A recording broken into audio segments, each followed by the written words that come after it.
your garden is in need of a little TLC, then maybe we could help. Instead of looking out onto a weed-strewn wasteland, you could be enjoying the benefits of an outdoor living space. Helen and Paul Ellison from the firm Floral and Hardy have been transforming people's backyards into beautiful gardens for years. So why is it when buying a home, which is the biggest expense most of us undertake in a lifetime, we're neglecting the land around it we've paid a small fortune for? Well, I think that people tend to look more at the house rather than the garden that they've got. But it's so much an important part of the whole property. Most people don't realise the potential in their garden, I don't think. But there are huge possibilities. It's an oasis to use, and our job is to try and understand, you know, the requirements of a client and incorporate all of that within a design that's going to work for them and their lifestyle. So you've decided to have a garden makeover, but actually how do you know what kind of garden you want? Well, I think that's the point. Most people don't, and that's why it's always a good idea to get in an expert to help you. I mean, a lot of people will have seen something when they've been on holiday or a friend's house, perhaps. Exactly, and want to reproduce that in their own garden, but they haven't really got any idea how to go about it. So there'll be lots of questions about, you know, who's going to be using it. Children, not children, entertaining, for play. You know, gardens are multifunctional places, and you have to design them carefully so that all the things you want to do out there are achievable. If you've got a young family, you're going to want a big lawn, a play area. But if you're elderly and retired, you might want raised beds to make it easier for you to work with. Strangely, no one's ever asked us for a high-maintenance garden. You know, 99% of the people we talk to have busy lives.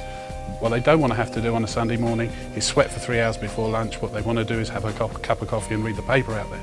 It's very important to take into consideration the site conditions, and any garden designer will do that for you. They'll take into account where the sun is, where the shade falls, the type of soil that you've got will all have a bearing on the planting that you put in. We're planting things today that 20 years ago, because of our climate, we could never plant. Nowadays, you could be picking passion fruit off a vine in the garden and eating them, peaches, nectarines, apricots, cherries, whatever you want, and they don't have to be high maintenance. So, Helen, have you had any strange requests when you've gone along to design a garden? Well, we did have a lady who presented me with her shoe and asked me to give her flowers that were that colour. And did you manage that? Yes, we did. Well done. People ask for all sorts of things, from sunken gardens to very contemporary gardens, traditional gardens.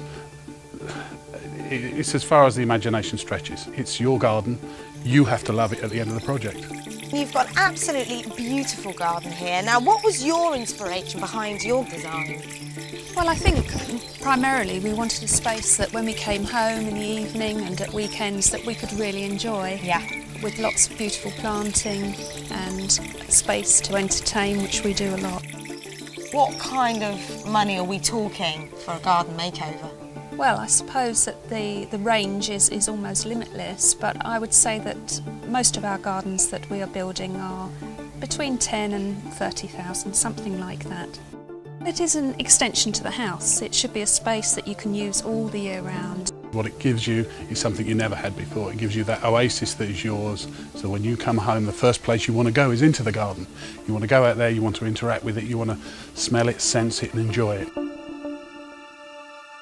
Thanks for watching, and see you next time on Sky Money and Property.